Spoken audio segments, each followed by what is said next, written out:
இன்றைக்கு ரொம்ப முக்கியமான செய்தி.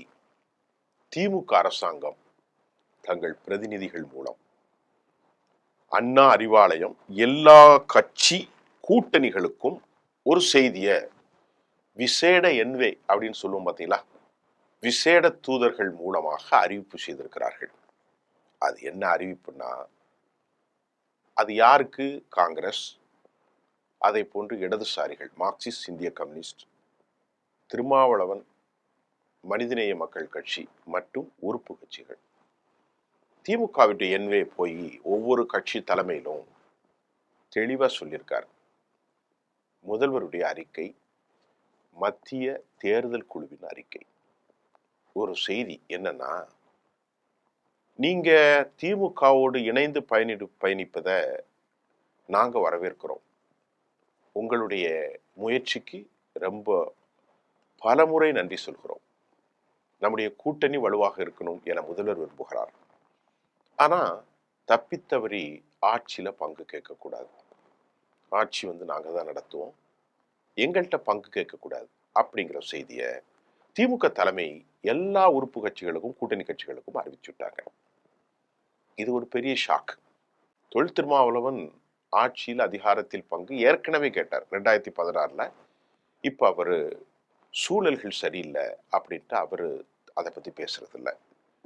காங்கிரஸ்ல ஏற்கனவே குறிப்பாக காங்கிரசினுடைய தலைவர் மணிக் தாக்கூர், பிரவீன் சக்கரவர்த்தி, செல்வ பெருந்தகை, இவங்க என்ன சொல்றாங்க அப்படின்னு பார்த்தா, மாணிக் தாக்கூர் ஒரு கடுமையான எச்சரிக்கை வெளியிட்டிருக்கார். யாருக்கு? கூட்டணி கட்சிகளுக்கு. இங்க வாங்க, வைகோ அவர்கள் பேரையே சொல்லிட்டார், திருமாவளவன் இங்க வாங்க, நீங்க ஒரு சக கூட்டாளி எங்களை போன்று, ஆனா நீங்க எங்க விவகாரத்துல தலையிடக்கூடாது. நாங்க எங்களுடைய கோரிக்கைகளை கூட்டணி தலைமையா இருக்கக்கூடிய திமுக கேட்போம், திமுக எங்களுக்கு தராமல் இருக்கலாம், அது எங்களுடைய பிரச்சனை.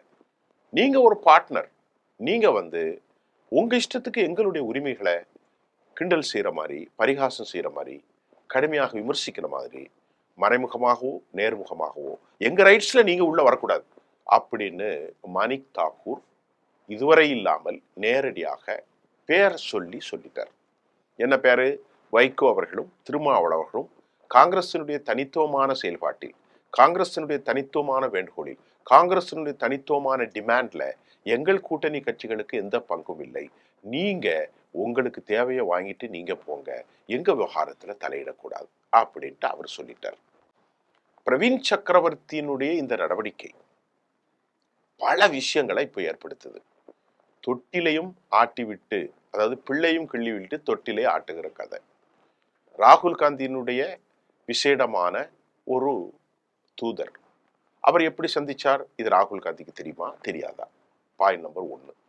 இரண்டாவது, கொளுத்தி போட்டு போன அவர் என்ன பேசுறார்? ஒரு கூட்டணி கட்சியில, இந்தியா கூட்டணியில பலமிழந்து இருக்கிற திமுக, அதாவது காங்கிரஸ், திமுக ஆரம்ப கட்டத்திலே இவங்களை வலுவாக்குனாங்க. இன்றைக்கு தமிழ்நாட்டை தாண்டி தேசிய அளவு அரசியல் காங்கிரஸுக்கு முக்கியம். தமிழ்நாட்டில் எந்த வாக்கு வசதியும் இல்லாமல், எவ்வளவு நிரூபணம் என்று எதுவும் இல்லாத விஜயை போய் ஒரு பார்த்தது முதல்ல தவறு. ஏன்னா ஒரு கூட்டணியில் இருக்கும்போது மற்றொரு தலைவனை பார்க்க கூடாது. அதுக்கு மேல திரு ராகுல் காந்தி 41 பேர் இறந்தது கூட பேசினது தவறு அப்படின்னு சொல்லப்படுது. பேசினது மட்டும் இல்ல, பிரவீன் சக்கரவர்த்தி உத்தரப்பிரதேசத்தை விட இந்தியா அதிக கடன் வாங்குறாங்க. அங்க மக்கள் தொகை 26 கோடி, இந்தியாவில் 8, அதாவது தமிழ்நாட்டில் 8 கோடி தான், உத்தரப்பிரதேசத்துல 26 கோடி. தமிழ்நாடு கடன் அதிகமா வாங்குறதுன்னு தமிழ்நாட்டை மட்டும் குறிவைத்து விசாரித்தார். இதை முன்னாள் மத்திய அமைச்சர் சிதம்பரம் கண்டித்திருக்கிறார், செல்வ பெருந்தகை பாரதிய ஜனதாவின் குரல் என்கின்றார், ஜோதிமணி கண்டித்திருக்கிறார். எல்லா தலைவர்களும் மிக மிக மிக மிக, அதாவது மற்ற தலைவர்களும் கண்டித்திருக்கிறார்கள், குமாரமங்கலம் வரைக்கும் கண்டித்திருக்கிறார்கள். அப்ப பிரவீன் சக்கரவர்த்தி ஒரு முகம் தெரியாத ஒரு தலைவன் திடீரென தமிழ்நாட்டு அரசியலில் எப்படி குழப்பம் ஏற்படுத்துகிறார்? இந்த கேள்விக்கு பதில் இல்லை. இப்போ செல்வ பெருந்தகை இந்த ஒரு விஷயத்துல திமுகவோட மாறுபடுகிறார். எப்படி மாறுபடுகிறார்னா, வாக்கு கொடுக்கிறது எல்லா கட்சியும் மேனிஃபெஸ்டோ, மக்களுக்கு வாக்குகளை கொடுக்குறாங்க, நாங்களும் எங்களுடைய தேர்தல் வாக்குறுதிகளை கொடுக்கிறோம். அப்படி தேர்தல் வாக்குறுதிகளை கொடுக்கிற போது, நாங்கள் ஆட்சிக்கு வந்தால் என்னென்ன பணிகளை செய்வோம் அப்படின்னு சொல்றோம். அப்படி சொல்லும்போது நாங்க அதிகாரத்தில் இல்லைன்னா எப்படி நிறைவேற்ற முடியும் அப்படின்னு கேள்விய தமிழ்நாடு காங்கிரஸ் கட்சியினுடைய தலைவர் தோழர் வந்து செல்வ பெருந்தகை ஐயா அவர்கள் எழுப்புகிறார். இது ஒரு நியாயமான விஷயம்தான். ஆனா திமுக ஆட்சியில பங்கு கிடையாது அப்படிங்கிறதுல அவங்க உறுதியா இருக்காங்க. அந்த செய்தியை சொல்லிட்டாங்க, நேற்று வெளிப்படையாக சொல்லிட்டாங்க. இப்ப காங்கிரஸ் கட்சியில ஏற்பட்டிருக்கக்கூடிய இந்த விவகாரத்தில் இன்று காலை நேற்று பேசிய திரு ப சிதம்பரம் மணிக் சந்தூருடைய கருத்தை தாண்டி அவர் சொல்றாரு, தமிழ்நாட்டுடைய வளர்ச்சி இந்த நாட்டில் முதன்மை வளர்ச்சி, யூபியை கம்பேர் பண்றதுக்கு எந்த சாத்தியக்கூறும் இல்லை, பிரவீன் சக்கரவர்த்தி அடிப்படை புரிதல் இல்லாமல் தான் அவர் பேசியிருக்க முடியும் என்பதை அவர் பேரை சொல்லாம ப சிதம்பரம் தெளிவாக சொல்லிட்டார். அப்ப திமுகவுக்கு ஏராளமான ஆதரவு இருக்கிறது. பிரவீன் சக்கரவர்த்தியின் மூலமாக அவர் யார் அவருக்கு அசைன்மெண்ட் கொடுத்தது என்று தெரியவில்லை. ஆனா ஒரு விவகாரம் தெளிவாகப்படுகிறது. என்னென்றா, பாரதிய ஜனதா RSS ஆட்கள் காங்கிரஸில் மலிந்து போயிருக்கிறார்கள். அதுல திக்விஜய் சிங் வரைக்கும் தற்போது வெளியே வந்துட்டாங்க. இது இப்பொழுது இல்லைங்க, 1800களுக்கு பின்பு அவ்வளவு பேரும் RSS காரர்களின் சங்கமமாகத்தான் காங்கிரஸ் இருந்தது. ஒரு 120 வருஷம் கழிச்ச பிறகும், 125 வருஷத்துக்கு அப்புறம் RSS ஒரு நூற்றாண்டு விழாவை கொண்டாடுகிற காலம் வரைக்கும் காங்கிரஸில் இன்னும் RSS தாக்கம் செயல்பாடுகள் இருக்கிறது. அப்படிதான் பலர் பார்க்குறாங்க. ஏன்னு கேட்டா, திமுக ஒரு ஊழல் கூட்டணி அப்படிலாம் இப்ப சொன்னாலும் இன்றைக்கு பாஜகவை வீழ்த்துவதற்கு அவர்கள் திமுகவோடு தான் பயணிக்க வேண்டும். அதை கெடுத்து விட்டால், சிதறிவிட்டால் என்னெல்லாமோ செய்யலாம் அப்படின்னு மத்திய பிஜேபி திட்டம் போடுது. அதற்கு தூபம் போடுவதை போன்று, அதற்கு வலுவூட்டுவதை போன்று பிரவீன் சக்கரவர்த்தியுடைய பேச்சு திமுக தலைவர்களை கொதிநிலைக்கு கொண்டு போயிட்டு, கூட்டணி குறிப்பதை வாங்கி கொண்டு பேசாமல் தேவையற்ற பேச்சை பேசியிருக்கிறாங்க.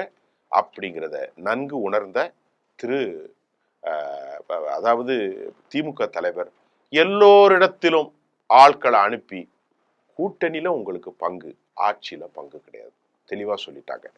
நேற்றைக்கு பரபரப்பாக வெளியேறிய இந்த செய்தி இன்றைக்கு கூட்டணி கட்சிகளை அதிர்ச்சியுற வைத்திருக்கிறது. ஒருவேளை திமுக இந்த கூட்டணிகள் இல்லாமல் ஜெயிக்குமா? ஒருபோதும் ஜெயிக்காது, வாய்ப்பே கிடையாது ராஜா. அந்த சீமான் சொன்ன மாதிரி வாய்ப்பே கிடையாது. அப்படின்னால் நாளை கூட்டணிகள் அனைத்தும் வெற்றி பெற்று திமுக ஒரு குறிப்பிட்ட சதவீதத்தை பிடித்து மெஜாரிட்டியை விட கம்மியா இருந்தா என்ன செய்வீங்க? ஒரு உதாரணத்துக்கு இன்னைக்கு காங்கிரஸுக்கு 23 கொடுத்தீங்க, இப்ப 30 கொடுக்க போறீங்க. அப்படி கொடுத்து காங்கிரஸ் ஒரு 18, மற்ற எல்லா கட்சிகளும் இடதுசாரிகள் திருமாவளவன் எல்லாம் சேர்த்து ஒரு 15, 10, 25 சீட்டை வச்சிருக்காங்கன்னு வைங்களேன். நீங்க 100 சீட்னா அந்த 25 தேவை இருக்குமே, நீங்க 90னா அந்த 25 தேவை இருக்குமே. அப்ப அவங்க டிமாண்ட் பண்ணா என்ன செய்வீங்க? அது தெரியாது. முட்டாள்தனமாக இப்போது காங்கிரஸ் இதை சொல்ல வேண்டிய தேவையில்லை. வெற்றி ஒன்றை குறிக்கோளாக கொண்டுதான் இப்பொழுது அவர்கள் பயணிக்க வேண்டும். காங்கிரஸ் முட்டாள்தனமான தலைவர்களின் மூலம் தற்போது திமுகவின் செயல்பாடு என்ன? இங்க பாருங்க, அதிக தொகுதிகளை நீங்க கேட்காதீங்க. 23 கூட உங்களுக்கு அதிகம்தான். 20, 21 வாங்கி கொண்டு அதுல கிரவுண்ட் லெவல்ல ஒர்க் பண்றது கூட உங்களுக்கு ஆள் இல்லை, களத்துல ஆள் இல்லை, பூத்துல ஆள் இல்லை, தொண்டர்கள் இல்லை, வேலை செய்ய ஆள் இல்லை அப்படின்னு திமுக சொல்றதுல நியாயம் இருக்குன்னு தான் பலரும் சொல்றாங்க. ஆனா காங்கிரஸ்ல எத்தனையோ குழுக்கள், அந்த குழுக்கு இடம், இந்த குழுக்கு இடம், அந்த தலைவருக்கு இடம், இந்த தலைவருக்கு இடம். ஆகவே அவர்கள் இணைய இப்பொழுது ஒரு சிக்கல் இருக்கிறது. அதே மாதிரி திருமாவளவன் வலிமையாக இருக்கிறார். அவர் ஈஸியா எல்லாத்த விட இந்த கூட்டணியில வலிமையான கூட்டணி தோழர் தொல் திருமாவளவன். கட்சியில போட்டி இல்லை, அந்த கட்சியில நெருக்கடி இல்லை, அவர் எடுக்கிற முடிவுகளை மீறி பேசுவதற்கு யாரும் இல்லை. தொண்டர் பலன் இருக்கிறது, கீழே இருந்து கிளீனா ஓட்டு போடுவாங்க. அதே மாதிரி முஸ்லீம் அமைப்புகள் வழக்கம் போல அங்கீகரிக்கப்பட்ட தலைவர் ஆஸ்தான விகடகவி யாரு? ஜவாஹிருல்லா அவர்கள், காதர் பைதீன் அவர்கள். அவர்களுக்கு கொடுக்க வேண்டிய சீட்டை கொடுத்துட்டா பிரச்சனை இல்லை. ஏன்னா முஸ்லீம்கள் வேற வழியே இல்லை, காங்கிரஸுக்கும் திமுக கூட்டணிக்கு தான் போட்டு ஆகணும். இந்த மாதிரி சூழ்நிலையில இந்த முறை நடிகர் விஜய் கிறிஸ்தவ வாக்குகளை பிரிக்கின்ற போது பல சிக்கல்கள் ஏற்படும். திமுகவுக்கு எதிரான ஆன்டி இன்கம்பன்சி இருக்கு. திமுக எதிராக பெரிய ரெபல், ஒரு பெரிய கேண்டிடேட்டா, ஒரு போராளியா விஜய் இப்போ வந்திருக்கிறாரு. இந்த நேரத்துல காங்கிரஸ் குழப்பறத அண்ணா அறிவாலயம் விரும்பல. கட்டும் டென்ஷன் ஆகி ஆட்சியில பங்கு கேட்காத, கூட்டணியில மட்டும் பங்கு கேளு அப்படின்னு சொல்லி விட்டாங்க. இதுதாங்க ரகசியமான செய்தி. பல புதிய செய்திகளோடு நாளை சந்திக்கின்றேன். நன்றி.